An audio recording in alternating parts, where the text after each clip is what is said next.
Hi hello, എൻ്റെ YouTube ചാനലിലേക്ക് എല്ലാവർക്കും സ്വാഗതം. രാമനാട്ടുകര, അതായത് കോഴിക്കോട് ജില്ലയിലെ രാമനാട്ടുകര എന്ന സ്ഥലത്ത് സ്ഥിതി ചെയ്യുന്ന മാളിയേരിക്കാവ്, അവിടുത്തെ പ്രധാന കോവിലായിരിക്കുന്ന ഭഗവതിയും ഭഗവതിക്കുള്ള ഉപദേവതകളായിട്ടുള്ള കരിങ്കുട്ടി, കാളി, മുത്തപ്പൻ ഇതുപോലുള്ള ഉപദേവതകളുടെ പ്രതിഷ്ഠയോട് കൂടി സ്ഥിതി ചെയ്യുന്ന ഒരു വീട്ടുകാവാണിത്. രാവിലെ നടക്കുന്ന, അതായത് ഉച്ചയോടുകൂടി അന്നദാന ചടങ്ങുകളുണ്ടെങ്കിൽ അതെല്ലാം കഴിഞ്ഞ് ഉച്ചയോടുകൂടി നടക്കുന്ന വെള്ളാട്ടങ്ങളാണിത്. ഈ വെള്ളാട്ടങ്ങൾ എന്ന് പറയുന്നത് വൈകിട്ട് നടക്കുന്ന, രാത്രി നടക്കുന്ന തിറകളുടെ ഒരു മിനി രൂപമായിട്ടാണ് അറിയപ്പെടുന്നത്.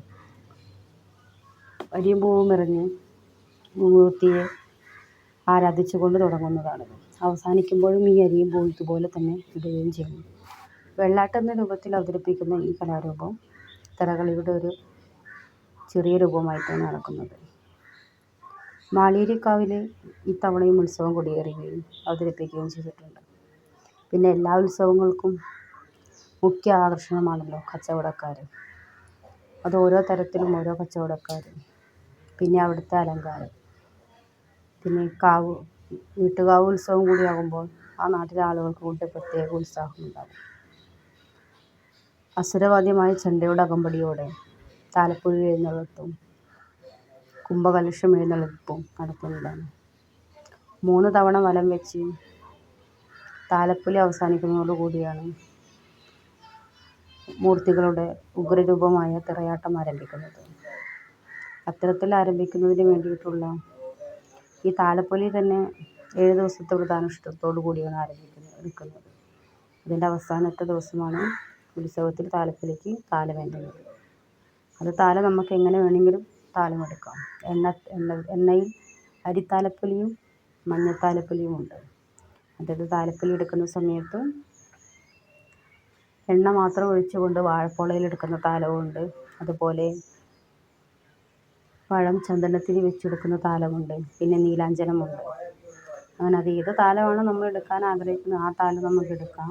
പക്ഷെ ചില കാവുകളിൽ അവരുടെ ഏതാണോ താലം അവിടെ എടുക്കുന്നത് അതേ എടുക്കാൻ പാടുള്ളൂ.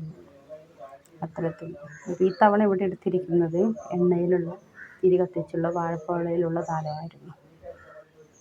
കാണാൻ തന്നെ നല്ല ഭംഗിയാണ്. പിന്നെ അതോ താലപ്പൊലി ചെരിഞ്ഞതോടുകൂടി ഭഗവതിത്തിറയുടെ വരവായി.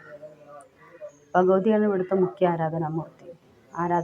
ദേവിയായിട്ട് ആരാധിക്കുന്നത് ഭഗവതിയാണ്. അപ്പോൾ ആദ്യം തന്നെ ഭഗവതിത്തിറയാണ് ഇറങ്ങുന്നത്.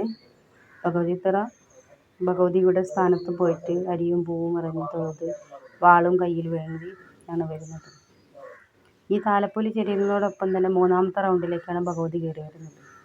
ഈ 3ാമത്തെ വലം വെക്കുന്ന സമയത്ത് ഭഗവതി വരികയും അവിടെ ഭഗവതിയുടെ ചെറിയൊരു വരവ് അറിയിക്കുകയും അത് കഴിഞ്ഞതിന് ശേഷം താലം ചെരിഞ്ഞ് പിന്നെ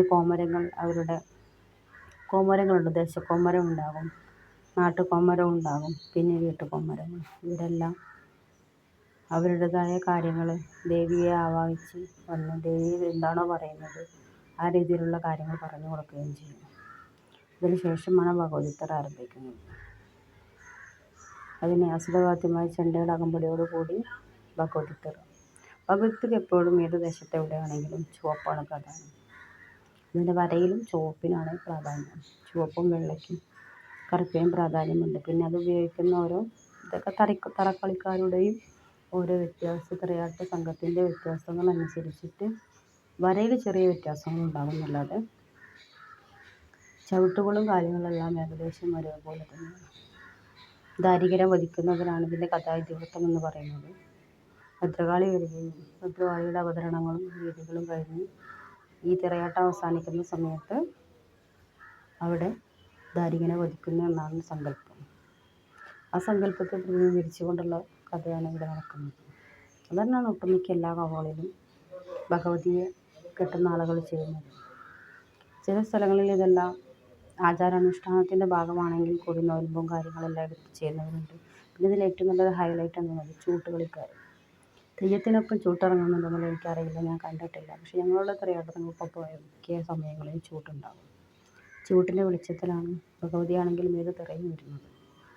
പിന്നെ അവർക്കും ഒരവസരമാണ് മെയ്വഴക്കത്തിൻ്റെ കളരിയുടെയും മെയ്വഴക്കത്തിൻ്റെയും താളത്തിൻ്റെയും എല്ലാം മികവാർന്ന രീതിയിലുള്ളൊരു അവതരണം ആണ് തിറയാട്ടം. അതിൽ അസുരവാദ്യം, ചെണ്ട, ചേങ്കില ഇങ്ങനെയുള്ള സംഭവങ്ങളെല്ലാം വെച്ച് താളം കൂടി വരുമ്പോൾ ഇത് കാണാൻ തന്നെ നല്ലൊരു ഭംഗിയായിരിക്കും. പ്രത്യേകിച്ച് രാത്രിയുടെ മറവിലാണല്ലോ ഇത്തരത്തിലുള്ള ഉത്സവങ്ങൾ നടക്കുന്നത്. രാത്രിയുടെ പ്രത്യേകതയും ഇത്രയും സൗണ്ടും അതിൽ ഇത്രയും തീനാളങ്ങളെല്ലാം ഒരുമിച്ച് ജ്വലിക്കുമ്പോൾ ഉണ്ടാകുന്നൊരു പ്രത്യേക പോസിറ്റീവ് വൈബായിട്ട് ഉണ്ടാകും. അപ്പം നിങ്ങളുടെ നാട്ടിലൊക്കെ ഉത്സവങ്ങളുണ്ടെങ്കിൽ പോയിട്ട് കാണാണ്ടിരിക്കരുത്.